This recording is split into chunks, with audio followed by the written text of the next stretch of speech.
44 वर्षीय राजीव भाई ने 30 नवंबर 2010 को छत्तीसगढ़ के भिलाई शहर में अपना सर्वस्व अर्पण किया और हरिद्वार में पंचतत्व में विलीन हुए। महात्मा गांधी की कर्मभूमि सेवाग्राम वर्धा में 9-10 वर्षों तक स्वदेशी का अभियान चलाने वाले राजीव भाई देश के युवाओं को देश कर्म के लिए प्रेरित करने वाले आजादी की लड़ाई में स्वदेशी आंदोलन के बाद आज के समय में स्वदेशी आंदोलन को खड़ा करने वाले राजीव भाई को शत शत नमन। आइए देशभक्ति और राष्ट्रभक्ति से परिपूर्ण उनके व्याख्यानों को सुने और देश को खुशहाल बनाने का संकल्प लें। चेन्नई नगर के सभी सम्माननीय नागरिक बंधुओं, माताओं, बहनों, मैं बहुत आभारी हूं आप सभी का और विशेष रूप से श्री शोभाकांत जी का, प्रदीप भाई का, निरंजन भाई का, मेघानी भाई, इन सब का बहुत आभारी हूं कि इन सब की प्रेरणा से मुझे आपके बीच में एक ऐसे विषय पर बात करने का मौका मिला जिन विषयों पर मैं पहले बात नहीं करता था। हमारी जो चिकित्सा और स्वास्थ्य का विषय है, इस पर बात करने की प्रेरणा मुझे पिछले 3-4 साल पहले हुई जब मैंने भारत सरकार को एक पत्र लिखा था। मैंने भारत देश की सरकार के स्वास्थ्य मंत्री को एक पत्र लिखा था ये जानने के लिए कि हमारे देश के लोगों की स्वास्थ्य की स्थिति क्या है। हमारे देश की सरकार हर 10-10 साल में एक जनसंख्या की गणना कराती है, जिसको सेंसस कहते हैं हमारे देश में।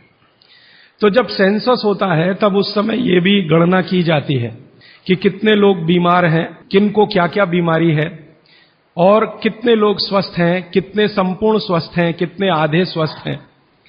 तो मैंने आज से लगभग 4 साल पहले एक पत्र लिखा था स्वास्थ्य मंत्री को और उसमें एक ही प्रश्न पूछा था कि भारत के लोगों की स्वास्थ्य की स्थिति क्या है। तो हमारे देश के मंत्री महोदय के सचिव ने, सेक्रेटरी ने उत्तर दिया कि देश के लोगों की स्वास्थ्य की जो स्थिति है उसके लिए हम आपको पूरा डाटा भेज रहे हैं, आप उसका अध्ययन करके खुद अंदाजा लगा लीजिए। तो सरकार ने जो मुझको डाटा भेजा वो 1-2 पन्ने का नहीं था, वो काफी 600-700 पन्ने का मोटा सा एक पुलिंदा था। उसमें जो सेंसस की रिपोर्ट थी वो पूरी उन्होंने लिखी थी। वो पढ़कर मुझे बहुत परेशानी हो गई। परेशानी क्या हो गई कि उसमें उन्होंने बताया कि लगभग 112 करोड़ लोग इस देश में रहते हैं और 112 करोड़ लोगों में स्वस्थ लोगों की संख्या गिनती की 25 से 30 करोड़ है। बस 25 से 30 करोड़ लोग ऐसे हैं इस देश में जिनको स्वस्थ कहा जा सकता है, जिनको किसी तरह का कोई रोग नहीं है, शारीरिक रूप से भी और मानसिक रूप से भी। बाकी जितने भी लोग हैं सभी को कुछ न कुछ तकलीफें हैं। जैसे भारत सरकार के विशेषज्ञों ने ये कहा कि 5 करोड़ लोग इस देश में हैं जिनको डायबिटीज है, मधुमेह है, खराब बीमारी है। दुनिया के ज्यादातर डॉक्टर कहते हैं कि ये जल्दी ठीक नहीं होने वाली बीमारी है और ये 5 करोड़ लोगों को हो गई है। और विशेषज्ञ ये कहते हैं उस रिपोर्ट में कि अगर यही गति और रफ्तार से डायबिटीज बढ़ती गई तो अगले 2014 तक लगभग 10 से 12 करोड़ लोगों को ये होगी। फिर उस रिपोर्ट में उन्होंने कहा है कि 12 से 13 करोड़ लोग ऐसे हैं जिनको लंग्स इन्फेक्शन की भिन्न भिन्न बीमारियां हैं, जैसे दमा है, अस्थमा है, सांस फूलती है, ब्रोंकियल अस्थमा है, ट्यूबरकुलोसिस है, ऐसे 12-13 करोड़ लोग।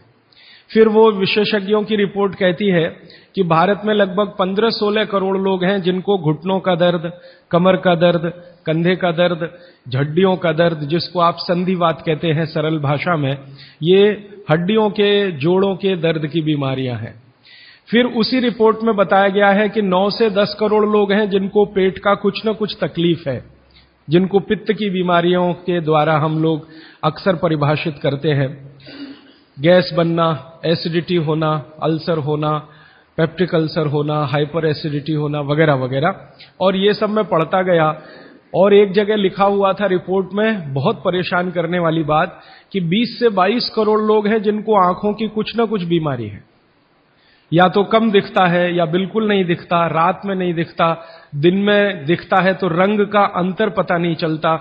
हम लोग अंग्रेजी में उनको नाइट ब्लाइंडनेस या कलर ब्लाइंडनेस या ग्लूकोमा जैसी बीमारियों से परिभाषित करते हैं। और ये पढ़ते पढ़ते मैं परेशान होता गया। अंत में रिपोर्ट के आखिरी हिस्से में सरकार की तरफ से ये बताया गया था कि ये सब बीमारियां तो हैं और सरकार इनके लिए क्या क्या प्रयास कर रही है। हर साल केंद्र सरकार का बजट है इन बीमारियों को ठीक करने के लिए, वो करीब 96,000 करोड़ रुपए का है, परोक्ष और प्रत्यक्ष दोनों मिलाकर, डायरेक्ट और इनडायरेक्ट। फिर राज्य सरकारों के अलग अलग बजट हैं। उन्होंने बताया कि जैसे तमिलनाडु की राज्य सरकार का बजट 35,000 करोड़ का है, आंध्र प्रदेश की सरकार का बजट 28,000 करोड़ का है। ऐसे अलग अलग राज्यों की सरकारों का बजट है। केंद्र सरकार का बजट और राज्य सरकार का बजट दोनों मिलाकर औसतन मैंने निकाला तो लगभग 1.25 लाख करोड़ रुपए का खर्चा है सरकार की तरफ से। फिर ये पूरी रिपोर्ट पढ़ने के बाद और एक हिस्सा है रिपोर्ट का कि भारत की सरकार कहती है कि विभिन्न बीमारियों का इलाज करने के लिए इस देश में जो डॉक्टरों की संख्या है, जो रजिस्टर्ड हैं, वो 23 लाख है। एमबीबीएस, एमडी, एमएस, बीएएमएस माने आयुर्वेद के और प्लस बीएचएमएस होम्योपैथी के, तीनों विधाओं के, होम्योपैथी, आयुर्वेद और एलोपैथी तीनों मिलाकर सरकार कहती है कि 23 लाख डॉक्टर हैं जो रजिस्टर्ड हैं। अब 23 लाख डॉक्टर और लगभग 70 से 75 करोड़ मरीज या बल्कि 80 करोड़ मरीज, तो मैंने हिसाब निकाला कि एक डॉक्टर कितने लोगों का इलाज कर सकता है। अगर ईमानदारी से कोई डॉक्टर सवेरे से शाम तक, सवेरे 7 बजे से शाम 7 बजे तक क्लिनिक में काम करे तो ज्यादा से ज्यादा 50 लोगों को वो देख सकता है। अब 23 लाख डॉक्टर हैं और 50 का उसमें गुणा कर दो तो बीमारों की संख्या और जिनका इलाज हो पा रहा है उनकी संख्या में जमीन आसमान का अंतर है। फिर मैंने एक दूसरा पत्र लिखा और मैंने स्वास्थ्य मंत्री को यह कहा कि ये डॉक्टरों की संख्या तो पर्याप्त नहीं है बीमारों का इलाज करने के लिए। क्या सरकार की ऐसी कोई योजना है कि डॉक्टरों की संख्या बढ़ाई जाए? तो मंत्री के यहां से पत्र आ गया कि भारत की सरकार और राज्य की सरकारों ने अब तक जितने डॉक्टर्स बनाए हैं, इनको बनाने में करीब 10 लाख करोड़ से ज्यादा का खर्च हो चुका है। अगर ये संख्या हम दुगनी करें तो 20 लाख करोड़ रुपए हमें चाहिए। सरकार के पास इतना धन उपलब्ध नहीं है, इसलिए ये व्यवस्था कैसे आगे बढ़ेगी मालूम नहीं। फिर मैंने भारत सरकार को याद दिलाया कि भारत सरकार ने एक अंतर्राष्ट्रीय समझौता किया हुआ है जिसमें कई देश शामिल हैं और वो समझौते का टाइटल है 2014 तक सभी स्वस्थ। भारत में सन 2014 तक सभी को स्वस्थ हो जाना है, ये सरकार का समझौता है। तो 2014 तक कैसे होने वाला है? मुझे नहीं लगता कि कोई होने की संभावना है। और सरकार स्वीकार करती है कि जिस गति से सरकार काम कर रही है, अगर सभी हिंदुस्तानियों को स्वास्थ्य दिया जाए, चिकित्सा दी जाए, तो कम से कम 350 साल लगेंगे। ये कैलकुलेशन मैंने कैसे निकाला? हर साल जितने डॉक्टर इस देश में पढ़कर निकल रहे हैं, एलोपैथी, होम्योपैथी और आयुर्वेद के, और उसमें देश का जो ग्रोथ रेट है 10%, वो जोड़कर हर साल उनकी संख्या बढ़ती जाए तो 350 साल में सभी को चिकित्सा और स्वास्थ्य मिल जाएगा। अब पता नहीं 350 साल में कितने जीवित बचेंगे और कितने यहां से चले जाएंगे। अब मेरी एक जो दुख की बात है मन की, वो ये कि 350 साल में जनसंख्या अगर जो बढ़ रही है उसको जोड़ दिया इसमें, तो किसी को भी स्वास्थ्य कभी भी उपलब्ध नहीं हो सकेगा। जब ये जानकारी मुझे आई तो मैं बहुत परेशान हुआ और मैंने सोचा कि ये तो बड़ी गंभीर स्थिति है। फिलहाल पिछले कुछ वर्षों से मैं स्वामी रामदेव जी के साथ जुड़ा हूं। उनसे जब मैंने इन सब विषयों पर चर्चा की तो वो भी कहते हैं कि बात तो बहुत गंभीर है, सबको स्वास्थ्य मिलना सरकार के बूते का और सरकार के दम पर और चिकित्सा जो चल रही है इस देश में उसके दम पर तो संभव नहीं है, कोई और रास्ता ढूंढना पड़ेगा। अब दूसरा रास्ता ढूंढने के लिए मैंने भारत देश के कई बड़े चिकित्सकों से बात करना शुरू किया, ऐसे वैद्यों से बात करना शुरू किया जो आयुर्वेद के बड़े पंडित माने जाते हैं इस देश में। विशेष रूप से एक वैद्य हैं हार्डीकर, पूना में रहते हैं और उनका भारत में बहुत बड़ा ऊंचा स्थान है। आजकल हिंदुस्तान के आयुर्वेद चिकित्सा के जो विशेषज्ञ हैं वो उनको आधुनिक चरक कहते हैं, इतनी ऊंची स्थिति है उनकी। हार्डीकर जी की उम्र उनकी लगभग 85 वर्ष हो चुकी है मैंने हार्डीकर जी से कहा कि भारत की चिकित्सा की जो स्थिति है वो ये है, सरकार कहती है, आप क्या मानते हैं? तो उन्होंने कहा कि भारत में किसी को भी सरकार के भरोसे चिकित्सा कभी नहीं मिल सकती। अगर कोई व्यक्ति चाहे तो अपनी चिकित्सा स्वयं करे, तभी रास्ता खुलेगा, और कोई रास्ता नहीं। हार्डीकर जी ने एक दिन मुझे कहा कि तुम जानते हो 200 साल पहले हिंदुस्तान में लोग बीमार नहीं थे इतने। तो मैंने कहा आप कैसे कहते हैं? उन्होंने कहा स्टेटिस्टिक्स देख लो, आंकड़े देख लो। तो 200 साल पहले के भारत के लोगों के चिकित्सा और स्वास्थ्य के आंकड़े मैंने इकट्ठे किए, जो अंग्रेजों की सरकार के द्वारा तैयार किए गए थे, क्योंकि उस समय भारत में अंग्रेजों की सरकार चलती थी। तो मुझे हैरानी हुई कि आज जितने बीमार हैं और उस समय जितने बीमार थे, आज जितनी जनसंख्या है और 200 साल पहले जितनी जनसंख्या है, वो सब बातों को ध्यान में रखते हुए मैं अगर आपको सरल भाषा में कहूं कि अगर आज 100% लोग बीमार हैं तो 200 साल पहले मुश्किल से 8 या 10% लोग ही बीमार थे। अब वो 8 से 10% लोगों की चिकित्सा के लिए अंग्रेजों ने एलोपैथी व्यवस्था यहां शुरू की थी, जो शायद पर्याप्त रही होगी, क्योंकि बीमारों की संख्या बहुत कम थी। आज बीमारों की संख्या हमारी कुल संख्या की 70 से 80% हो गई है, और ये चिकित्सा लगभग फेल हो गई है। पिछले 60 वर्षों में आजादी के बाद आप सब जानते हैं, सरकार भी मानती है इस बात को, कि जितना विकास हुआ है एलोपैथी चिकित्सा का, जितने डॉक्टर बढ़े हैं, जितनी दवाएं बढ़ी हैं, जितने हॉस्पिटल्स बढ़े हैं, जितनी सुविधाएं बढ़ी हैं, उतनी बीमारियां कई गुना गति से बढ़ गई। अब न हॉस्पिटल पर्याप्त हैं, न डॉक्टर पर्याप्त हैं। आप अक्सर आए दिन अखबारों में समाचार पढ़ते होंगे, टीवी पर देखते होंगे कि लोगों को बिना इलाज के मर जाना पड़ता है, बिना दवा के मर जाना पड़ता है, हॉस्पिटल के बाहर बेचारे पड़े रहते हैं, और डॉक्टर कहते हैं कि उनके ऊपर काम का इतना बोझा है कि वो सभी पेशेंट को अटेंड नहीं कर सकते। ये दोनों तरफ की बातें समझने के बाद मुझे वैद्य हार्डीकर जी की बात समझ में आई कि सब लोग अपनी चिकित्सा करने लगे तो रास्ता खुलता है सभी के स्वस्थ होने का। तो मैंने एक दिन हार्डीकर जी को पूछा कि क्या यह संभव है कि हर आदमी अपनी चिकित्सा खुद कर ले, तो डॉक्टर की क्या जरूरत है? तो उन्होंने कहा है कि डॉक्टर क्या करता है, डॉक्टर क्या करता है, आपसे कुछ बातें पूछेगा, आपको भूख लगती है कि नहीं, प्यास लगती है कि नहीं, नींद आती है कि नहीं, खाना अच्छा लग रहा है कि नहीं, वगैरह वगैरह, और ये सब आप उसको बताएंगे। ये सब बताने के बाद वो अपना कंक्लूजन आपको बताएगा कि आपको फलाना रोग हुआ है या आपको ऐसी तकलीफ हुई है। मतलब क्या है, डॉक्टर ने जो कुछ बताया आपके कहने पर, वो कोई भगवान तो नहीं है, ऐसा डॉक्टर तो कहीं नहीं है कि जो आप कुछ भी ना कहो और बता दे कि आपको ऐसा है। शायद 250-300 साल पहले रहे होंगे ऐसे कुछ चिकित्सक जो नाड़ी देखते ही बात करते थे कि आपने 10 दिन पहले ये खाया। हार्डीकर जी ने मुझे बताया कि ऐसे वैद्य रहे हैं इस देश में जो 1 मिनट आपकी नाड़ी पकड़ लें तो बता देंगे कि कल क्या खाया, 2 दिन पहले क्या खाया, 4 दिन पहले क्या खाया, 10 दिन पहले क्या खाया। अब ऐसे लोगों की कमी बहुत है इस देश में, संख्या भी कम है। तो हार्डीकर जी ने मुझे कहा कि आप जो बताते हैं डॉक्टर उस पर से अपना तय करता है, लेकिन उसमें भी वो पक्का नहीं होता। एलोपैथी चिकित्सा में तो सिद्धांत ही है trial and error, trial and error, trial and error, माने कोशिश करो और गलतियां करो, कोशिश करो और गलतियां करो, कोशिश करो, माने तीर चलाओ, लगे तो ठीक, नहीं तो तुक्का। तब जाकर मुझे मन में प्रेरणा हुई कि मुझे तो भारत के लोगों को कुछ और बताने की जरूरत है। तब मैंने हार्डीकर जी को पूछा कि अब मेरे समझ में आया, आप बताइए क्या करना चाहिए।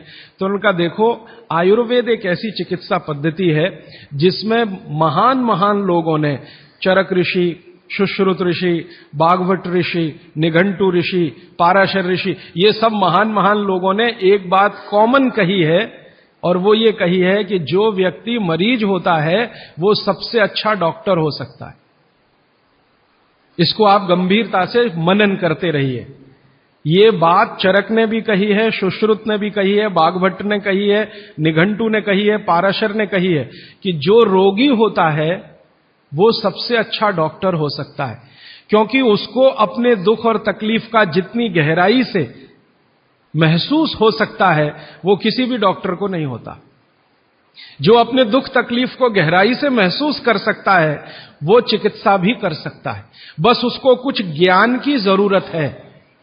और कुछ ज्ञान, ज्यादा नहीं, थोड़ा सा ज्ञान अगर उसके जीवन में है तो वो कहते हैं कि वो हर तरह की बीमारी से लड़ सकता है और दूसरों को मदद कर सकता है। उनके इस वाक्य से मुझे बहुत प्रेरणा हुई कि जो रोगी है वो सबसे अच्छा चिकित्सक हो सकता है। और आयुर्वेद के जितने बड़े पंडित हैं वो भी मानते हैं इस बात को। वो ये कहते हैं कि आयुर्वेद का 85% हिस्सा, ये बात मैं आप सबको बहुत विनम्रता पूर्वक लेकिन गंभीरता से कह रहा हूं, इसको आप कभी भूलिएगा मत। आपके जीवन के स्वास्थ्य और चिकित्सा का 85% हिस्सा इतना सरल और आसान है कि आप स्वयं उसे कर सकते। मात्र 15% हिस्सा ऐसा है जिसमें आपको किसी विशेषज्ञ की मदद की जरूरत पड़ सकती है। मात्र 15%। अगर परसेंटेज में बात किया जाए तो आप जानते हैं 33% पर आदमी पास हो जाता है और उसके ऊपर सेकंड डिवीजन, थर्ड डिवीजन, और 60 पे तो फर्स्ट डिवीजन होती है। 75% पे तो डिस्टिंक्शन आ जाती है। मैं 85% की बात कर रहा हूं। 85%, 85% चिकित्सा और स्वास्थ्य का हिस्सा ऐसा है जो आप स्वयं अपने जीवन में कर सकते हैं बिना किसी विशेषज्ञ की मदद के। बस 15% हिस्सा है जिसमें किसी विशेषज्ञ की जरूरत है। और आपको मैं एक आगे की बात कहता हूं कि ये जो 15% हिस्सा है आपकी जिंदगी का जिसमें आपको विशेषज्ञ की जरूरत पड़ती है, ये हिस्से में सबसे कम बीमारियां हैं। सबसे कम बीमारियां, माने जहां आपको विशेषज्ञ की आवश्यकता पड़े आपके जीवन में, वो बीमारियों की संख्या सबसे कम है। और जहां विशेषज्ञ की जरूरत नहीं है आपको अपने जीवन में, वो बीमारियां सबसे ज्यादा है। इसका माने कि हम 85% तो डॉक्टर हो ही सकते हैं। कंक्लूजन इस बात का यह है। अब आप अगर 85% से और बेहतर डॉक्टर होना चाहते हैं तो भागवत ऋषि कहते हैं कि अपने शरीर को थोड़ा जान लीजिए बस। और वो दूसरी महत्व की बात कहते हैं कि अपने भोजन को पहचान लीजिए। शरीर को जान लीजिए, भोजन को पहचान लीजिए, तो वो कहते हैं आप 100% डॉक्टर हो सकते हैं। शरीर को जान लीजिए मतलब थोड़ा फिजियोलॉजी, थोड़ा एनाटॉमी, आज की भाषा में मैं कहूं थोड़ा शरीर विज्ञान आपको मालूम हो। और ये बहुत आसान है आजकल, कोई मुश्किल काम नहीं है। भारत सरकार ने विभिन्न तरह की छोटी छोटी पुस्तकें छपा रखी हैं जो बच्चों को पढ़ाई जाती हैं। एनसीईआरटी के सिलेबस में अब तो ये आ गया है। वो किताबें बाजार में उपलब्ध हैं, आप खरीद लाइए और आपको थोड़ा फिजियोलॉजी तो समझ में आ ही जाएगा, थोड़ा बहुत एनाटॉमी समझ में आ जाएगा। शरीर के क्या क्या अंग हैं, अंगों के क्या क्या उपांग हैं, हृदय है तो कहाँ है, लीवर है तो कहाँ है, किडनी है तो कहाँ है, लीवर का किडनी से क्या संबंध है, किडनी का हृदय से क्या संबंध है, आपस के उनके इंटर रिलेशनशिप है। अब तो एक चार्ट आता है कैलेंडर जैसा, मेरी आपको विनती है कि खरीद के एक टांग लीजिए अपने घर में, आपको भी मदद करेगा, आपके बच्चों को भी मदद करेगा। तो ये हिस्सा बहुत आसान है, मुश्किल नहीं है।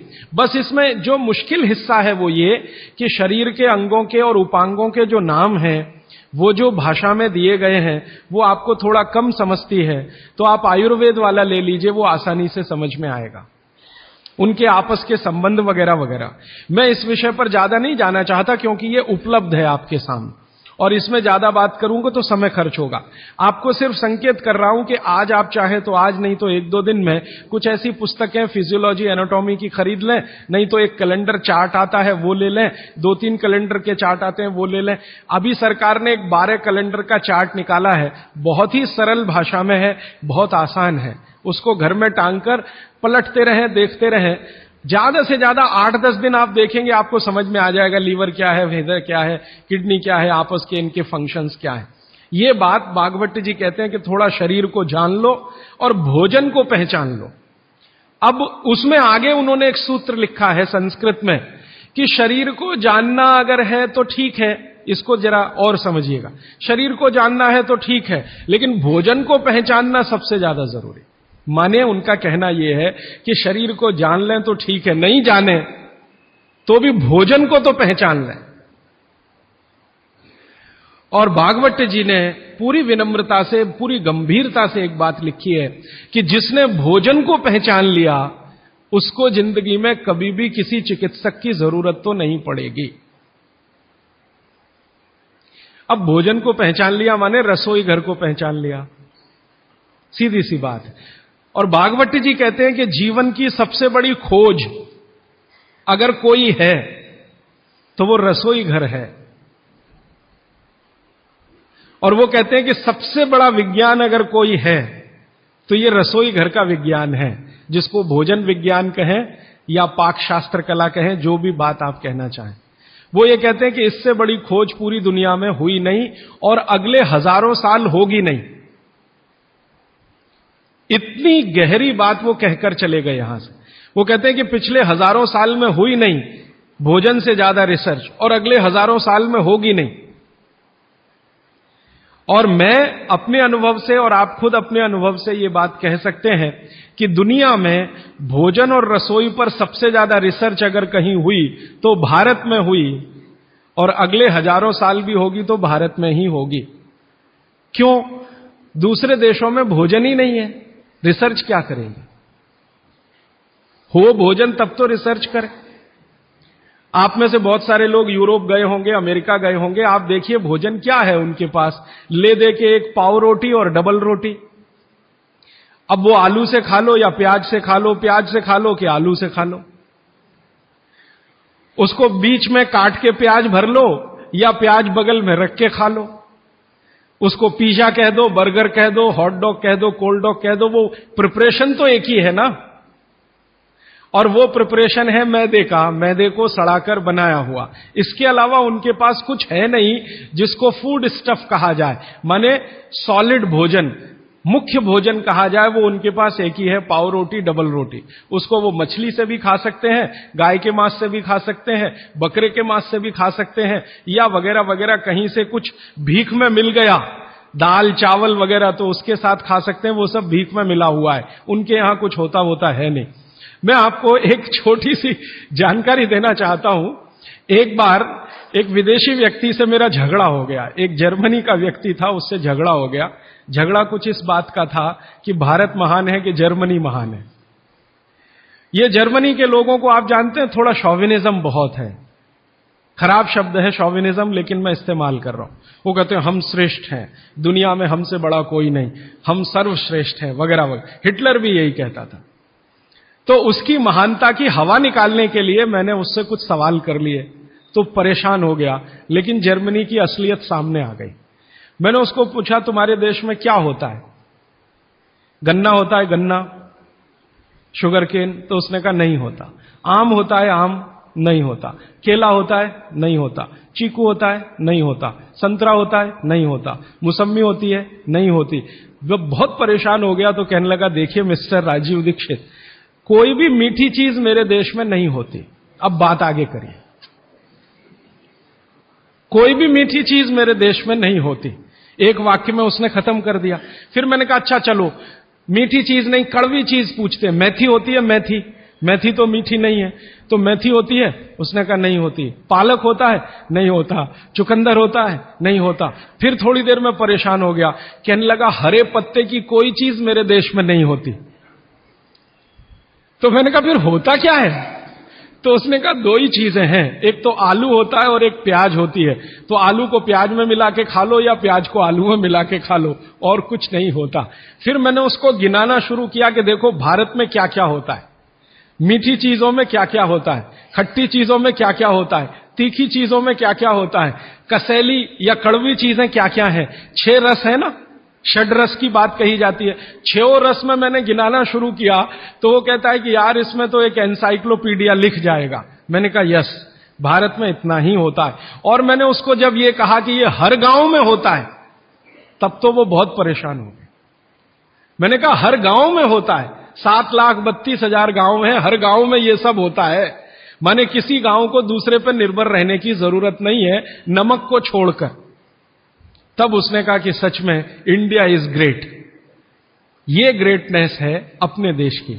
हमको अगर ये समझ में आती है तो भागवत जी की बातें हमको बहुत अच्छे से समझ में आएंगी। मैं भागवत जी के बारे में एक दो जानकारी और देकर विषय पर आना चाहता हूं, ये भूमिका के रूप में कह रहा हूं। भागवत जी भारत देश के उन महान ऋषियों में गिने जाते हैं जिन्होंने चरक से भी ज्यादा काम किया। ये बात को बहुत ध्यान से आप सुनिएगा, लेकिन मैं विनम्रता पूर्वक कह रहा हूं। अब तक हमने बार बार चरक का नाम सुना है, चरक चरक चरक। भागवत जी चरक के शिष्य थे और चरक ने जितने साल काम किया उससे 1.5 गुना ज्यादा काम भागवत जी का है। चरक जी के जाने के बाद चरक ने जो सूत्र लिखे हैं, जो उनकी खोज है, रिसर्च है, चरक संहिता जो पूरा का पूरा शास्त्र है, उसके एक एक सूत्र को प्रमाणित करने का काम भागवत जी ने किया। प्रमाणित करने का मतलब ऑब्जर्वेशन करना, फिर जैसा रिजल्ट है वैसा ही प्राप्त करना।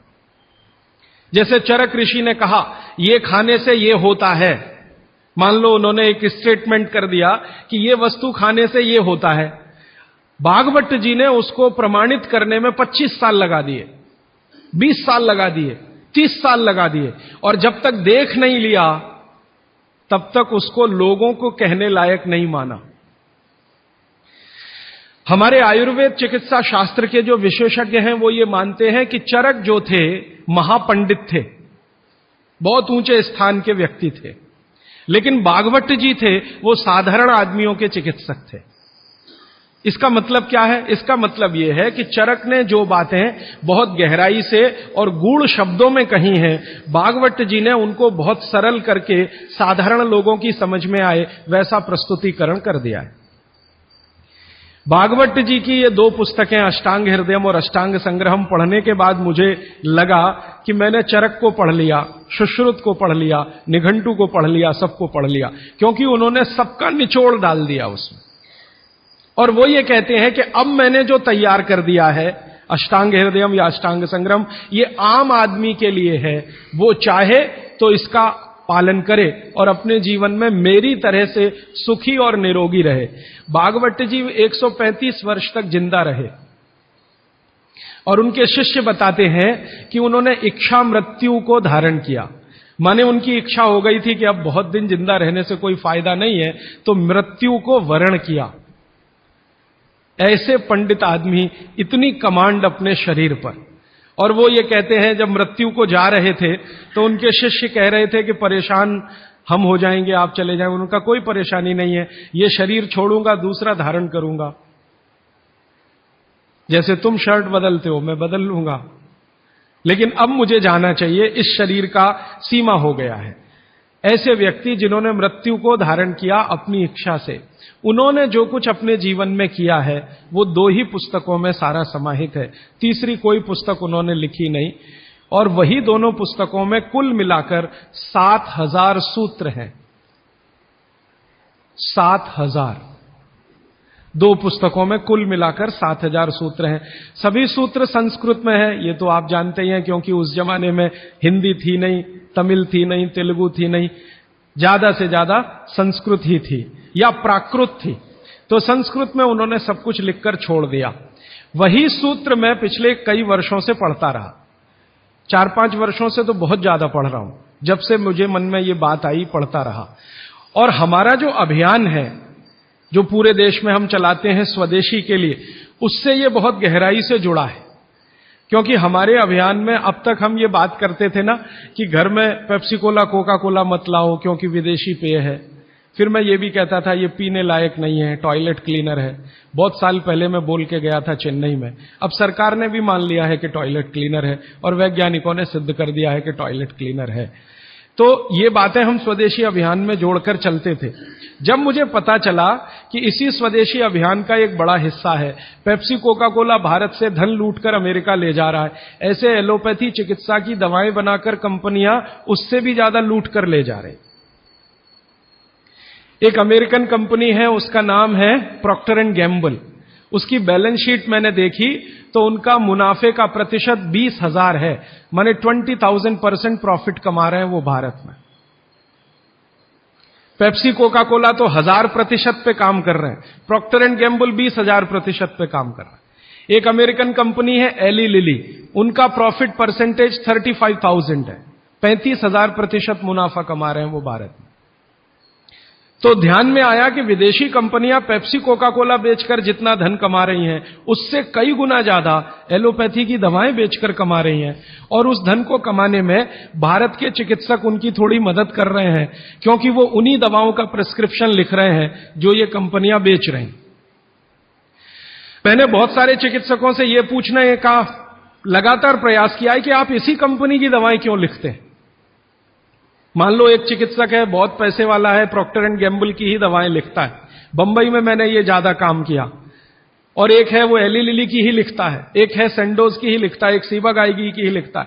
तो पता चला कि उनका कमीशन फिक्स है। ये खराब शब्द बोलने के लिए आप मुझे माफ करेंगे, डॉक्टरों का कंपनियों से कमीशन फिक्स है। माने कमीशन जो कंपनी ज्यादा देगी वो उसका प्रिस्क्रिप्शन लिखेंगे। इसका मतलब यह है कि उनको आपकी चिकित्सा से कोई लेना देना नहीं है, उनको अपने कमीशन की चिंता है। और वो कमीशन खाकर ऐसी दवाएं भी लिखेंगे आपको जो जरूरत नहीं है, गैर जरूरी है। अक्सर आपने देखा है कि एक साथ कोई डॉक्टर का प्रिस्क्रिप्शन है, 18-20 गोलियां लिखी हुई हैं, 4 सुबह 4 दोपहर 4 शाम 4 रात गोलियां ऐसे खिलाते हैं जैसे सब्जियां खाएं हम। और वो तो कहते हैं कि सब्जी वब्जी खाओ ही मत, गोलियां ही खाते रहो।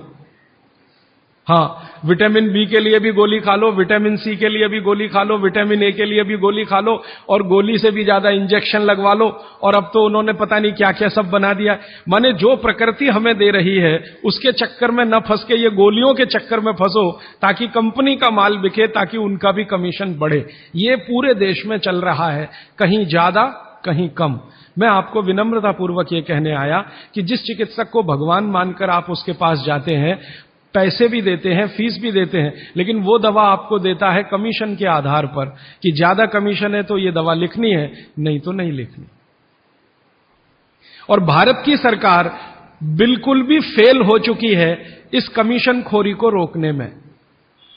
और मेडिकल काउंसिल ऑफ इंडिया के पास ऐसा कोई कार्यक्रम नहीं है कि डॉक्टरों की कमीशन खोरी पर वो कंट्रोल कर सके।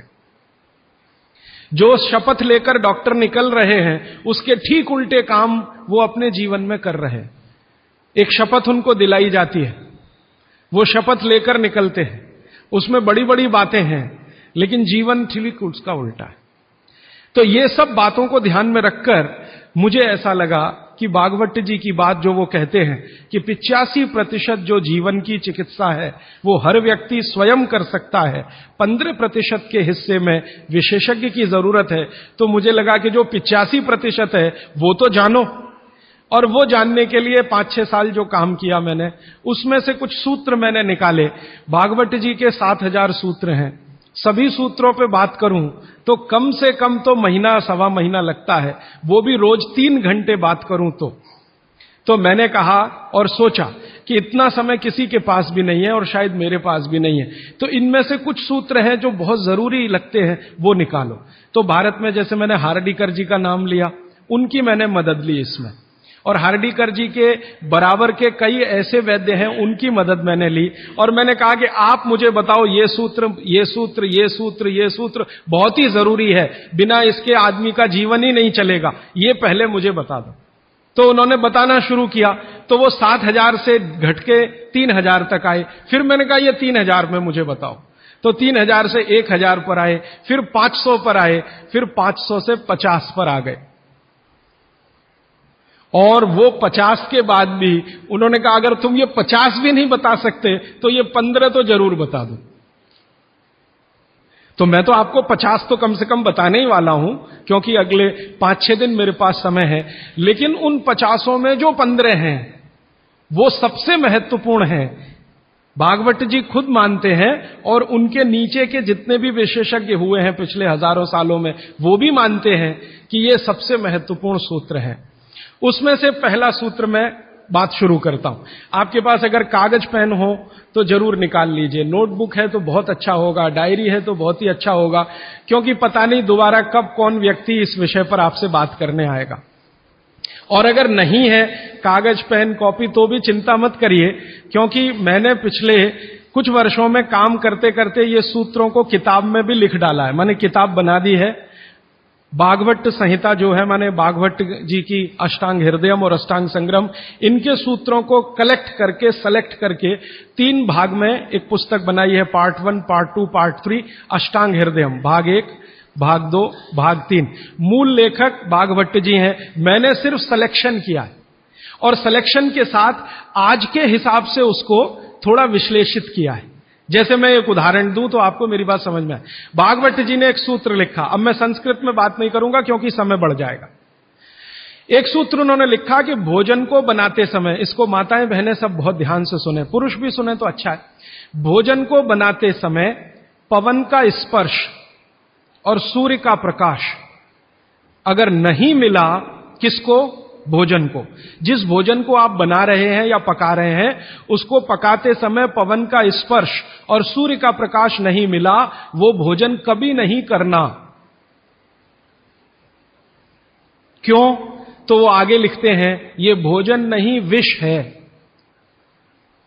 और फिर आगे लिखते हैं कि दुनिया में 2 तरह के विष हैं। एक ऐसे विष होते हैं जो तत्काल असर करते हैं और एक ऐसे विष होते हैं जो धीरे धीरे असर करते हैं। तत्काल असर वाले विष आप जानते हैं, जीभ पर 1 ड्रॉप डालो मर जाओ, ऐसे बहुत विष हैं। और धीरे धीरे असर करने वाले विष माने 2 साल में, 5 साल में, 10 साल में, 15 साल में, 20 साल में असर करेंगे और आपको मरने की स्थिति में पहुंचा देंगे।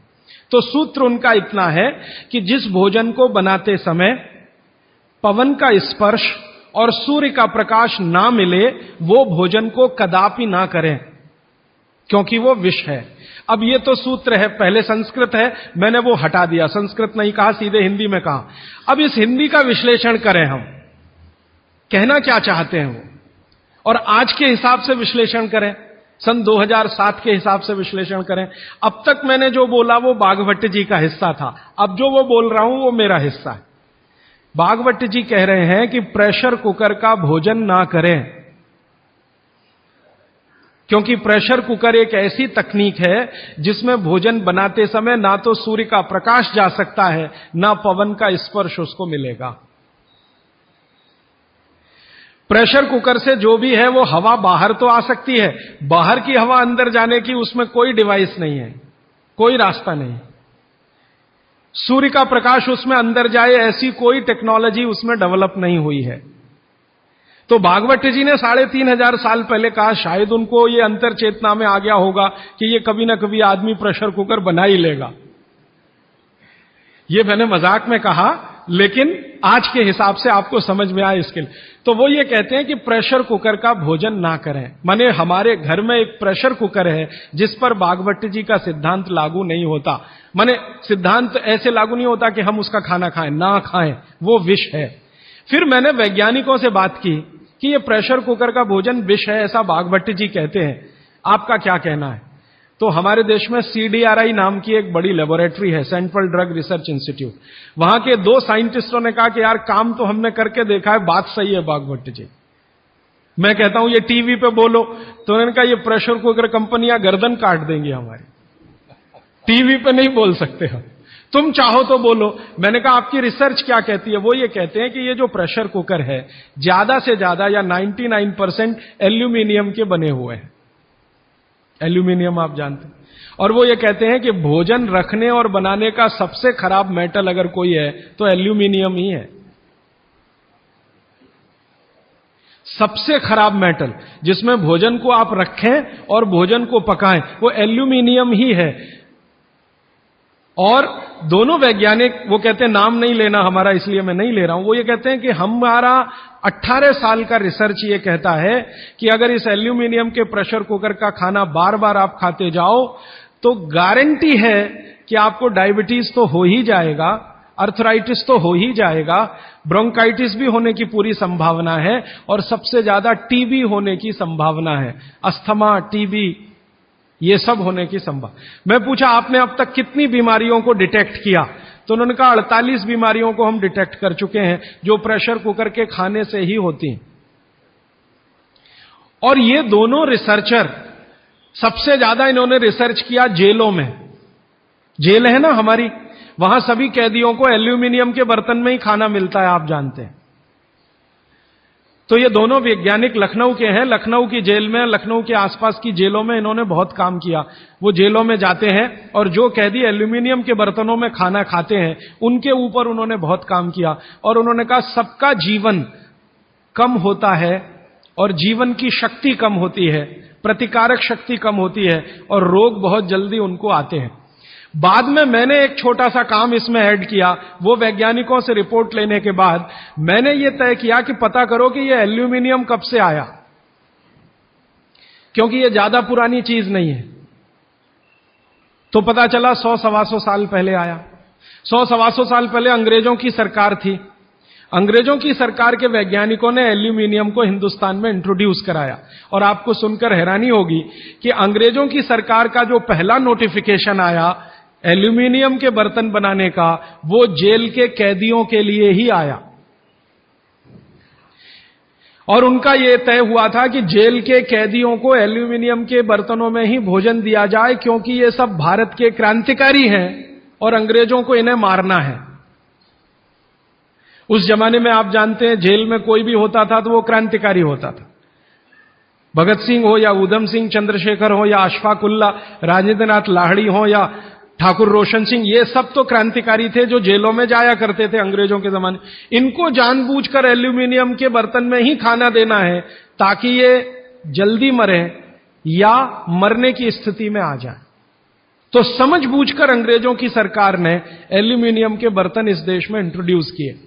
अब परिणाम क्या हुआ? अंग्रेज तो चले गए, लेकिन जेलों में आज भी ये नियम चल रहा है कि भोजन एल्यूमिनियम के बर्तनों में ही दिया जाएगा। अंग्रेज चले गए, फिर भी ये काम चल रहा है। और अब मुश्किल ये हो गई है कि वो जेलों से हमारे घर में आ गया और हमारे घरों से ज्यादा गरीबों के घर में आ गया। ज्यादा गरीब लोगों के भोजन तो सारे एल्यूमिनियम के बर्तनों में ही बन रहे हैं और वो बेचारे बिना जाने बूझे ट्यूबरकुलोसिस और अस्थमा जैसी बीमारियों के शिकार हो रहे हैं। तो भागवत जी का सूत्र तो बहुत सरल है, सिंपल है कि जो भोजन को बनाते समय सूर्य का प्रकाश या पवन का स्पर्श ना मिले वो भोजन कभी नहीं करना। मैंने उदाहरण के लिए आपको समझा दिया कि प्रेशर कुकर का भोजन नहीं करना क्योंकि ये जहर है। एक और चीज है अपने घर में, रेफ्रिजरेटर। रेफ्रिजरेटर भी एक ऐसी वस्तु है, एक ऐसी डिवाइस है, एक ऐसी टेक्नोलॉजी है जिसमें सूर्य का प्रकाश नहीं जा सकता, पवन का स्पर्श भी नहीं हो सकता। और एक तीसरी चीज है अपने घर में, माइक्रोवेव ओवन। इसमें भी सूर्य का प्रकाश नहीं जा सकता, पवन का स्पर्श नहीं हो सकता। मतलब सीधा सा यह है कि आधुनिक तकनीकी से बनी हुई चीजें जो हमारे घरों में आई हैं पिछले 15-20 वर्षों में, भागवत जी के अनुसार इनमें रखा हुआ पकाया हुआ भोजन विष है, तो ना करें। नहीं तो क्या होगा? आप कहेंगे जी हम तो करेंगे, हम तो छोड़ नहीं सकते प्रेशर कुकर को, हम तो छोड़ नहीं सकते रेफ्रिजरेटर को, हम तो छोड़ नहीं सकते माइक्रोवेव ओवन को, क्योंकि इसमें भोजन से समय बचता है। मेरा बहुत सारी माताओं और बहनों से तर्क हुआ है, वो ये कहते हैं कुकर में खाना बनाने से समय बचता है। तो मैं उनसे पूछता हूं ठीक है समय बचता है, तो बचे हुए समय का क्या करती हैं?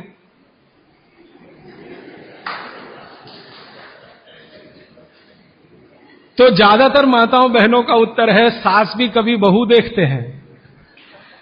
इधर प्रेशर कुकर में खाना बना के समय बचा, फिर हमने टीवी के सामने वो समय इन्वेस्ट कर दिया, तो नेट रिजल्ट क्या? और फिर मैं जब उनको समझाता हूं कि ये जो आपने आधा घंटा या 1 घंटा समय बचाया भोजन पकाने में, ये आपका घंटों घंटों हॉस्पिटल में खराब कराएगा। तब 2 घंटे रोज के हिसाब से मान लो बचा लिया और साल भर में आपने 700-800 घंटे बचा लिए, कल्पना करो। फिर एक दिन हॉस्पिटल में भर्ती हो गए और 2-4 महीने वहां निकल गया, नेट रिजल्ट क्या? वही 0 का 0। तो ये एक सूत्र है जिस पर मैं आपसे बात कर रहा हूं कि भोजन को बनाते समय, पकाते समय कोई ऐसी वस्तु जहां सूर्य का प्रकाश ना जाता हो, पवन का स्पर्श ना होता हो, वो ना करें। अब इसमें विश्लेषण की जरूरत है। भागवत जी तो लिख के चले गए, अब ये क्यों का जवाब हमें ढूंढना है और इसमें जरूरत हो तो आधुनिक विज्ञान की मदद भी लेनी है। मॉडर्न साइंस ने कुछ लॉजिक डेवलप किए हैं, कुछ ऑब्जर्वेशंस उन्होंने दिए हैं, तो उनकी मदद से ये क्यों ना करें, क्या कारण है, यहां से अब बात मैं शुरू करता हूं। आधुनिक विज्ञान क्या कहता है प्रेशर कुकर के बारे में, ये जाने। प्रेशर कुकर एक ऐसी टेक्नोलॉजी है जो खाने को जल्दी पकाती है, ये है सीधा सा मतलब। अब खाने को जल्दी पकाने के लिए ये प्रेशर कुकर क्या करता है, जो भोजन आपने उसमें अंदर रखा है पकने के लिए उस पर, और जो पानी डाला है आपने भोजन पकाने के लिए उस पर अतिरिक्त दबाव डालता है। ये है प्रेशर। प्रेशर माने दबाव। तो अतिरिक्त दबाव डालने की टेक्नोलॉजी है प्रेशर कुकर। और ये अतिरिक्त दबाव कहां से आता है? प्रेशर कुकर में आपने दाल डाली, ऊपर से पानी डाला, थोड़ा हल्दी मसाले डालकर बंद करके रख दिया। अब उसमें वो एक सीटी लगा दी। वो सीटी लगाई, यही सबसे खतरनाक चीज है पूरे प्रेशर कुकर की। सीटी ना लगाएं तो आपका प्रेशर कुकर आपके लिए अच्छा है। सीटी लगाते ही क्या करता है, पानी गर्म होगा। आप जानते हैं पानी गर्म होने से वाष्पीकरण शुरू होता है, वेपराइजेशन शुरू होता है। तो पानी की वाष्प प्रेशर कुकर में चारों तरफ इकट्ठी हुई, वो वाष्प जो है ना वो दबाव डालती है। किस पर? दाल पर, चावल पर, सब्जी पर। ये दबाव डाल के होता क्या है, दाल, एक कल्पना करिए, अरहर की दाल, थोड़ी देर के लिए कल्पना, अरहर की दाल के छोटे छोटे टुकड़े, एक दाल को तोड़कर दो टुकड़े, जिसको द्विदल कहते हैं। जैन समाज के लोग तुरंत समझ में आ जाएंगे। द्विदल, चने की दाल, अरहर की दाल, ये सब द्विदल है। इसको तोड़कर आपने दाल बनाई है। अब ये दाल पानी में पड़ी है, नीचे से गर्म और ऊपर से भाप का दबाव, तो ये दाल जो है ना फट जाती है। फटना समझते हैं? वो दरकना शुरू हो जाता है। उसके अंदर के जो मॉलिक्यूल हैं, दाल के अंदर जो अणु हैं, वो अणु एक दूसरे को जो जकड़कर बैठे हुए हैं, ये पानी का प्रेशर उन अणुओं को तोड़ता है और दाल दरकना शुरू होती है। वो दाल दरक जाती है और पानी इतना गर्म होता है तो उबल जाती है, पकती नहीं है, उबलती है। पकना और उबलने में अंतर है। तो उबल जाती है और दरक जाती है। आप खोलते हैं, 5 मिनट बाद आपको लगता है दाल पक गई है। पक नहीं गई है, वो थोड़ी सॉफ्ट हो गई है, नरम हो गई है, क्योंकि नीचे से गर्मी पड़ी, ऊपर से प्रेशर पड़ा वाष्प का। वो पकी नहीं है, उबल गई है और उसका सॉफ्टनेस बढ़ गई है। तो आपने खा लिया तो आपने कहा पकी हुई दाल खा ली। माफ करिए, दाल पकी हुई नहीं है। फिर आप बोलेंगे जी पकी हुई दाल और इस दाल में क्या अंतर है? पकी हुई दाल का आयुर्वेद में एक सिद्धांत है। आयुर्वेद में वैसे सभी सिद्धांत हैं, उसमें से एक मैं आपसे बता रहा हूं। आयुर्वेद चिकित्सा यह कहती है कि जिस वस्तु को खेत में पकने में जितना ज्यादा समय लगता है, जिस वस्तु को पकने में खेत में जितना ज्यादा समय लगता है, भोजन रूप में पकने में भी उसको ज्यादा समय लगता है।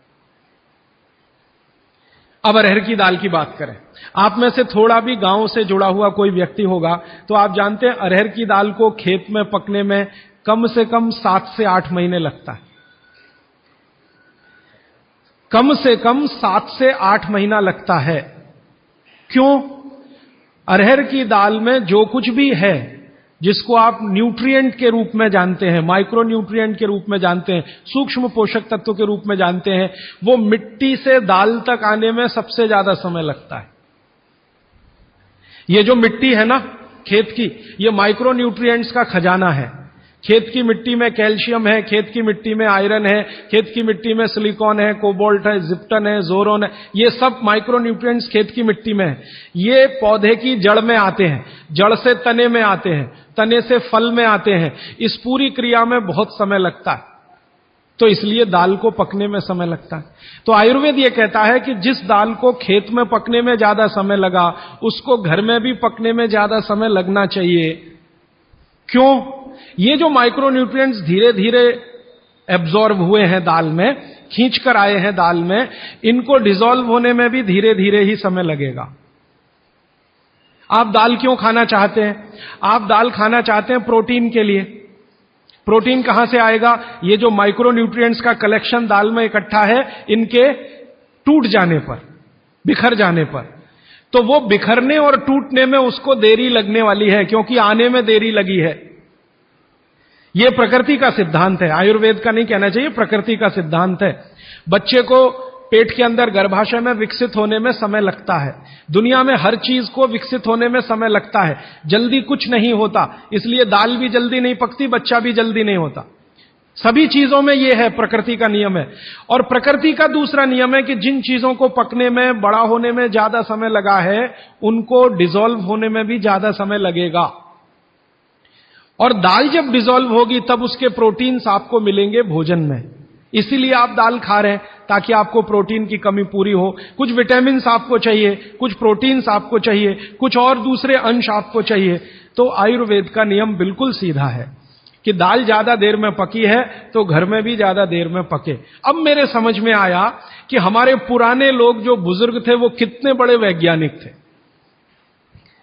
मैं एक बार जगन्नाथपुरी गया था, आप भी गए होंगे। तो वहां भगवान का प्रसाद बनाते हैं तो प्रेशर कुकर में नहीं बनाते, आप जानते हैं। हालांकि वो चाहे तो प्रेशर कुकर रख सकते हैं, क्योंकि जगन्नाथपुरी के मंदिर के पास करोड़ों रुपए की संपत्ति है। तो मैंने मंदिर के महंत को पूछा कि ये भगवान का प्रसाद, माने वहां दाल और चावल मिलता है प्रसाद के रूप में, वो मिट्टी की हांडी में क्यों बनाते हैं? आप में से जो भी गए हैं जगन्नाथपुरी, आप जानते हैं वो मिट्टी की हांडी में दाल मिलती है और मिट्टी की हांडी में चावल मिलता है, या खिचड़ी मिलती है, जो भी मिलता है प्रसाद के रूप में। तो मैंने महंत को पूछा कि आप ये मिट्टी की हांडी में ही क्यों बनाते हैं? तो उसने एक ही वाक्य कहा, मिट्टी पवित्र होती है। तो ठीक है, पवित्र होती है, ये हम सब जानते हैं। लेकिन वो जो नहीं कह पाया महंत, वो आपको मैं कहना चाहता हूं कि मिट्टी न सिर्फ पवित्र होती है, बल्कि मिट्टी सबसे ज्यादा वैज्ञानिक होती है। क्योंकि हमारा शरीर मिट्टी से बना है, मिट्टी में जो कुछ है वो शरीर में है, और शरीर में जो है वो मिट्टी में है। हम जब मरते हैं ना और शरीर को जला देते हैं तो 20 ग्राम मिट्टी में बदल जाता है पूरा शरीर। 70 किलो का शरीर, 80 किलो का शरीर मात्र 20 ग्राम मिट्टी में बदल जाता है, जिसको राख कहते हैं। और इस राख का मैंने विश्लेषण करवाया एक लेबोरेटरी में, तो उसमें कैल्शियम निकलता है, फास्फोरस निकलता है, आयरन निकलता है, जिंक निकलता है, सल्फर निकलता है, 18 माइक्रो न्यूट्रिएंट्स निकलते हैं मरे हुए आदमी की राख में। ये सब वही माइक्रो न्यूट्रिएंट्स हैं जो मिट्टी में है। इन्हीं 18 माइक्रो न्यूट्रिएंट से मिट्टी बनी है, यही 18 माइक्रो न्यूट्रिएंट शरीर में है जो मिट्टी में बदल जाता है। तो महंत का कहना कि मिट्टी पवित्र है, वो बहुत वैज्ञानिक स्टेटमेंट है। बस इतना ही है कि वो उसको एक्सप्लेन नहीं कर सकता। एक्सप्लेन क्यों नहीं कर सकता? आधुनिक विज्ञान उसने नहीं पढ़ा या उसको मालूम नहीं है। लेकिन आधुनिक विज्ञान का रिजल्ट मालूम है, पवित्रता। रिजल्ट उसे मालूम है, विश्लेषण नहीं मालूम। वो हमारे जैसे मूर्खों को मालूम है। मैं अपने को उस महंत की तुलना में मूर्ख मानता हूं। क्यों? क्योंकि मुझे ये विश्लेषण करने में 3 महीने लग गए, वो बात 3 मिनट में समझा दिया कि मिट्टी पवित्र है। तो ये मिट्टी की जो पवित्रता है, उसकी जो माइक्रो न्यूट्रिएंट्स की कैपेसिटी या कैपेबिलिटी है, उसमें से आई है। तो मिट्टी में दाल आई है, दाल आपने पकाई है, तो वो महंत कहता है कि मिट्टी पवित्र है, इसलिए हम मिट्टी के बर्तन में ही दाल पकाते हैं, भगवान को पवित्र चीज ही देते हैं, अपवित्र चीज भगवान को नहीं दे सकते। अच्छा, मैं वो दाल ले आया और भुवनेश्वर लेके गया, पुरी से भुवनेश्वर। भुवनेश्वर में CSIR का एक लेबोरेटरी है, council of science and industrial research का लेबोरेटरी है, जिसको रीजनल रिसर्च लेबोरेटरी कहते हैं। तो वहां ले गया, कुछ वैज्ञानिकों से कहा ये दाल है, उन्होंने कहा हाँ ये पुरी की दाल है। मैंने कहा इसका विश्लेषण करना है, इस दाल में क्या है। तो उन्होंने कहा यार ये तो बड़ा मुश्किल काम है, 6-8 महीने लगेगा। मैंने कहा ठीक है फिर भी। तो उन्होंने कहा हमारे पास पूरे इंस्ट्रूमेंट नहीं है, हमारे पास जो जो चाहिए वो नहीं है, आप दिल्ली ले जाओ तो बेहतर है। तो मैंने कहा दिल्ली ले गया तो खराब तो नहीं होगी? उन्होंने कहा नहीं होगी, क्योंकि ये मिट्टी में बनी है। तो पहली बार मुझे समझ में आया मिट्टी में बनी है तो खराब नहीं होगी। तो मैं ले गया दिल्ली तक, सच में ले गया।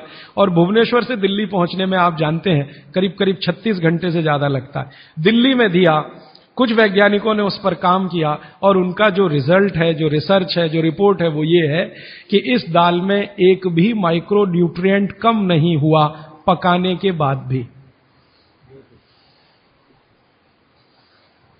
इस दाल में एक भी माइक्रो न्यूट्रिएंट कम नहीं हुआ पकाने के बाद भी। फिर मैंने उन्हीं वैज्ञानिकों को कहा कि भैया प्रेशर कुकर की दाल का भी जरा देख लो। तो उन्होंने कहा ठीक है, वो भी देख लेते हैं। तो प्रेशर कुकर की दाल को जब उन्होंने रिसर्च करके देखा तो उन्होंने कहा इसमें माइक्रो न्यूट्रिएंट्स बहुत ही कम है।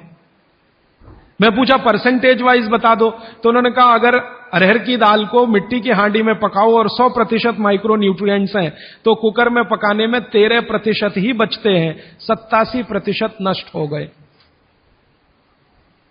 मैं पूछा कैसे नष्ट हुए, तो उन्होंने कहा ये जो प्रेशर पड़ा है ऊपर से और इसने दाल को पकने नहीं दिया, तोड़ दिया, मॉलिक्यूल्स टूट गए हैं, तो दाल तो बिखर गई है, पकी नहीं है, बिखर गई है, सॉफ्ट हो गई है। तो खाने में हमको ऐसा लग रहा है कि ये पका हुआ खा रहे हैं, लेकिन वास्तव में वो नहीं है। पके हुए से मतलब ये होता है कि जो माइक्रो न्यूट्रिएंट्स आपको कच्चे रूप में शरीर को उपयोग नहीं आते, उनको आप उपयोगी बना लें, इसको पका हुआ कहते हैं आयुर्वेद में। जो सूक्ष्म पोषक तत्व कच्ची अरहर की दाल खाने में शरीर को उपयोगी नहीं आएंगे, वो उपयोगी आने लायक बनाएं, उसको पका हुआ कहा जाता है या कहेंगे। तो उन्होंने कहा कि ये मिट्टी की हांडी की दाल बहुत बहुत क्वालिटी में ऊंची है, बशर्ते कि आपके प्रेशर कुकर की। और दूसरी बात तो आप सभी जानते हैं, वो मुझे सिर्फ रिपीट करनी है कि मिट्टी की हांडी की बनाई हुई दाल को खा लीजिए तो जो उसका स्वाद है वो जिंदगी भर नहीं भूलेंगे आप। इसका मतलब क्या है, भारत में चिकित्सा का और शास्त्र पाक कला का ऐसा विज्ञान विकसित हुआ है जहां क्वालिटी भी मेंटेन रहेगी और स्वाद भी मेंटेन रहेगा। तो मिट्टी की हांडी में बनाई हुई दाल को खाएं तो स्वाद बहुत अच्छा है और शरीर की पोषकता उसकी इतनी जबरदस्त है कि दाल का सही खाने का मतलब उसमें है। तब मैंने गांव-गांव घूमता रहता हूं तो पूछना शुरू किया, तो बोलते हैं लोग कि ज्यादा नहीं, 30-40 साल पहले सब घर में मिट्टी की हांडी की दाल थी। मेरी दादी को पूछा तो दादी कहती है कि हम तो जिंदगी भर मिट्टी की दाल ही खाते रहे। तब मेरे समझ में आया कि मेरी दादी को डायबिटीज क्यों नहीं हुआ। तब मुझे समझ में आया उसको घुटने का दर्द क्यों नहीं हुआ। तब मुझे समझ में आया उसके 3200 दांत मरने के दिन तक सुरक्षित थे, क्योंकि हमने उसका अंतिम संस्कार किया। अगले दिन जब राखी लेने गए तो सारे दांत उसके 32 के 32 निकले। तब मेरे समझ में आया कि 94 साल की उम्र तक मरते समय चश्मा क्यों नहीं लगा उसकी आंखों पे, और जीवन के आखिरी दिन तक अपने कपड़े खुद अपने हाथ से धोते हुए मरी थी। ये कारण है कि शरीर को आवश्यक माइक्रो न्यूट्रिएंट्स की पूर्ति अगर नियमित रूप से होती रहे तो आपका शरीर ज्यादा दिनों तक बिना किसी दूसरे की मदद के काम करता है। तो माइक्रो न्यूट्रिएंट्स पूरा सप्लाई मिला दाल में, जो खाई थी उसने मिट्टी की हांडी में पका पका के।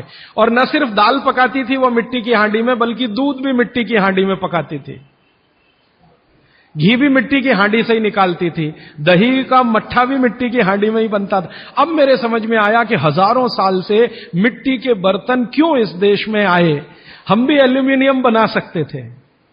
देखिए, बात मैं आपसे कहने जा रहा हूं वो ये कि हिंदुस्तान भी 2000 साल पहले, 5000 साल पहले एल्यूमिनियम बना सकता था, क्योंकि एल्यूमिनियम का रॉ मटेरियल इस देश में भरपूर मात्रा में है। बॉक्साइट, हिंदुस्तान में बॉक्साइट के खजाने भरे पड़े हैं। कर्नाटक बहुत बड़ा भंडार, तमिलनाडु, आंध्र प्रदेश बॉक्साइट के बड़े भंडार हैं। हम भी बना सकते थे, अगर बॉक्साइट है तो एल्यूमिनियम बनाना कोई मुश्किल काम नहीं है, लेकिन हमने नहीं बनाया क्योंकि उसकी जरूरत नहीं थी। हमको जरूरत थी मिट्टी की हांडी की, इसलिए हमने मिट्टी की हांडी बनाई और उसी पर सारे रिसर्च और एक्सपेरिमेंट किए। इसलिए कुम्हारों की एक पूरी की पूरी जमात इस देश में खड़ी की गई कि तुमको भैया मिट्टी के ही बर्तन बनाने हैं। माने तुमसे बड़ा वैज्ञानिक कौन। अब ये कुम्हार जो इतने बड़े वैज्ञानिक हैं इस देश के, जो मिट्टी के बर्तन बनाकर हजारों साल से दे रहे हैं हमारे स्वास्थ्य की रक्षा करने के लिए, हमने उनको नीची जाति बना दिया। हम कैसे मूर्ख लोग। वो नीचे कहां है जरा बताइए।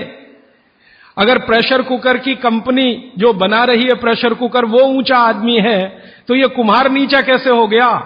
ये ऊंचा नीचा हमने डाल दिया इस देश में, इसी ने देश का सत्यानाश कर दिया। ये ऊंचा नीचा कुछ तो अंग्रेजों ने डाला, कुछ अंग्रेजों के पहले जो मुसलमान थे उन्होंने डाला, और कुछ अंग्रेज और मुसलमानों के जाने के बाद हम काले अंग्रेजों ने इसको ऐसा पक्का बना दिया कि कुम्हार इस देश में बैकवर्ड क्लास है। जो सबसे बड़ा वैज्ञानिक काम कर रहा है, मिट्टी के बर्तन बना बनाकर आपके माइक्रो न्यूट्रिएंट्स को, आपके सूक्ष्म पोषक तत्वों को कम नहीं होने देने के लिए मिट्टी का सिलेक्शन करता है। वो आपको मालूम है, हर एक मिट्टी से बर्तन नहीं बनते। एक खास तरह की मिट्टी है, वही बर्तन बनाने में काम आती है, और एक खास तरह की मिट्टी है जो हांडी बनाती है, दूसरे खास तरह की मिट्टी में कुल्हड़ बनता है, तीसरे खास तरह की मिट्टी में कुछ और बनता है। ये मिट्टी को पहचानना कि इसमें कैल्शियम ज्यादा, इसमें मैग्नीशियम ज्यादा, इसलिए हांडी इससे बनाओ, और इसमें कैल्शियम मैग्नीशियम कम है इसलिए इसका कुल्हड़ बनाओ, ये तो बहुत बहुत बारीक और विज्ञान का काम है। ये सब कुम्हार कर रहे हैं, हजारों साल से कर रहे हैं, बिना किसी यूनिवर्सिटी में पढ़े हुए कर रहे हैं। तो हमें तो वंदन करना चाहिए, उनके सामने नतमस्तक होना चाहिए। कितने महान लोग हैं। दुर्भाग्य से सरकार की कैटेगरी में वो बैकवर्ड क्लास में आते हैं। तो ये जो मिट्टी के बर्तन की बात हुई, वो मिट्टी के बर्तन की बात इसलिए कि माइक्रो न्यूट्रिएंट्स का सब कुछ सामान्य रहता है, इसलिए हमारे यहां एल्यूमिनियम के बर्तन या दूसरे मेटल के बर्तन का चलन कम है। भगवान के लिए तो बनाते नहीं, धातुओं के बर्तन में खाना नहीं बनता, सभी मंदिरों में भोजन और प्रसाद ज्यादातर मिट्टी के। तो आप भी कर लीजिए ये काम, प्रेशर कुकर निकालिए, मिट्टी की हांडी ले आइए। तो आप कहेंगे जी दाल देर में पकेगी, सिद्धांत ही वही है दाल का, तो जो देर में खेत में पकी है वो देर में घर में भी पकेगी। तो आप बोलेंगे फिर टाइम मैनेजमेंट कैसे होगा? मैं आपको सरल बता देता हूं, दाल को हांडी में रख के चढ़ा दीजिए, बाकी सब काम करते रहिए, घंटे डेढ़ घंटे में पक जाएगी, उतार लीजिए, फिर खा लीजिए। घंटे डेढ़ घंटे में आपके झाड़ू पोछा, दूसरे बर्तन साफ करना, कपड़े साफ करना, या जो भी काम करना है, पढ़ना लिखना, बच्चों को पढ़ाना, वो करते रहिए, वो दाल पकती रहेगी। ये है भागवत जी का सूत्र कि ऐसा भोजन नहीं करना जो बनाते समय, पकाते समय सूर्य के प्रकाश से वंचित हो और पवन के स्पर्श से वंचित हो। यह तभी संभव है जब आप खुले बर्तन में खाना बनाएं तो पवन भी अंदर आए और सूर्य का प्रकाश की किरणें भी अंदर आए खुले बर्तन में, और वो खुला बर्तन सबसे अच्छा मिट्टी का हांडी। आप कहें जी मिट्टी की हांडी के बाद अगर कोई चीज है तो हमारे यहां एक मेटल बनता है जिसको आप लोग कहते हैं एलॉय है, कांसा। कांसा आपने सुना है, शायद देखा भी हो किसी के घर में। तो दूसरा सबसे अच्छा माना जाता है कांसा, तीसरा सबसे अच्छा माना जाता है पीतल। अब ये कांसे और पीतल में भी हमने काम कर लिया कि अरहर की दाल को कांसे के बर्तन में पकाएं तो उसके सिर्फ 3% माइक्रो न्यूट्रिएंट कम होते हैं, 97% मेंटेन रहते हैं। पीतल के भगोने में पकाएं तो 7% कम होते हैं, 93% बचे रहते हैं। लेकिन प्रेशर कुकर में बनाएं तो सिर्फ 7% बचते हैं, बाकी खत्म होते हैं। अब आप तय कर लीजिए, आपको लाइफ में क्वालिटी चाहिए तो आपको मिट्टी की हांडी की तरफ ही जाना पड़ेगा। क्वालिटी ऑफ लाइफ की अगर बात आप करेंगे, माने जो खा रहे हैं वो पूरे शरीर में पोषकता दे, ये लाइफ की क्वालिटी की बात आप करेंगे तो मिट्टी की हांडी की तरफ ही जाना पड़ेगा। माने भारत की तरफ वापस लौटना पड़ेगा, इंडिया से। अभी हम हैं इंडिया में, जो बनाया अंग्रेजों ने या बना दिया अमरीकियों ने, इस इंडिया से निकल के भारत की यात्रा करनी पड़ेगी। और मैंने पिछले 1-2 वर्षों में ये बातें गांव-गांव में कहना शुरू किया है, तो इसका परिणाम पता है क्या? कि कुम्हारों की इज्जत बढ़ गई है गांव में। गांव वाले समझते हैं कि ये तो कोई बड़ा काम कर रहे हैं हमारे लिए। और मैं मानता हूं कि मेरे व्याख्यान की अगर कोई सार्थकता है तो वो ये कि कुम्हारों की इज्जत इतनी बढ़ जाए कि वो पंडितों के बराबर आ जाएं, क्योंकि वो किसी से नीचे नहीं है, क्योंकि वो किसी से छोटे नहीं है। भले वो मिट्टी के बर्तन बना रहे हैं, बहुत वैज्ञानिक काम वो कर रहे हैं। और मजे की बात कि वो हांडी बना के आपको 20-25 रुपए में ही दे रहे हैं, प्रेशर कुकर तो 250-300 रुपए का है। और सबसे मजे की बात कि ये हांडी जब खत्म होगी, माने इसकी लाइफ पूरी हो जाएगी, तो ये हांडी फिर मिट्टी में मिल जाएगी और फिर वही मिट्टी से हांडी बन जाएगी। दुनिया में ऐसी कोई वस्तु नहीं है। प्रेशर कुकर के बारे में तो नहीं कह सकते आप, बायोडिग्रेडेबल है। तो आप कोशिश करें अपने घर में थोड़ा परिवर्तन करें। अब मैं आखिरी बात जो आज की कह रहा हूं वो ये, मैंने पिछले 2 वर्षों में मैं होम्योपैथी की भी चिकित्सा करता हूं, तो बहुत सारे पेशेंट मुझे फोन करते हैं, राजीव भाई ये तो मैंने कुछ पेशेंट को खास कर कहा कि देखो भैया, आपको मैं कोई दवा नहीं दूंगा। तो कहने लगे फिर बीमारी कैसे ठीक होगी? मैंने कहा एक ही काम करो, मिट्टी की दाल खाना शुरू करो, मिट्टी की हांडी में रखी हुई दाल खाना शुरू करो, चावल खाना है तो मिट्टी की हांडी का। कहने लगे राजीव भाई कौन करेगा ये सब? मैंने कहा आपकी बीवी करेगी या आप करोगे? अगर जिंदगी चाहिए तो झक मार के आप करोगे, नहीं तो अमेरिका जाओ, कनाडा जाओ, जर्मनी जाओ, लाखों रुपए खर्च करो, फिर भी झक मार के वापस आओ, डॉक्टर कहेगा इलाज नहीं। तो आप देख लो, तो जो गंभीर मरीज हैं वो आप जानते हैं वो कुछ भी करेंगे जो आप कहें। तो मेरे पास कुछ डायबिटीज के क्रोनिक पेशेंट हैं, बहुत क्रोनिक, जिनका यूनिट, शुगर यूनिट 480 के ऊपर है। ऐसे 100 से ज्यादा पेशेंट, कुछ गुजरात में है, कुछ राजस्थान में और कुछ बंबई में। मैंने उनको कहा ध्यान से मिट्टी का बर्तन ले आओ और शुरू करो। अब बर्तन लाने में तकलीफ हुई तो कुम्हार को ढूंढना पड़ा, तो लेकिन मिल गया। वो 8 से 9 महीना हो गया नियमित रूप से मिट्टी की दाल और मिट्टी का चावल, माने हांडी की दाल और हांडी का चावल, हांडी की खिचड़ी नियमित रूप से खा रहे हैं।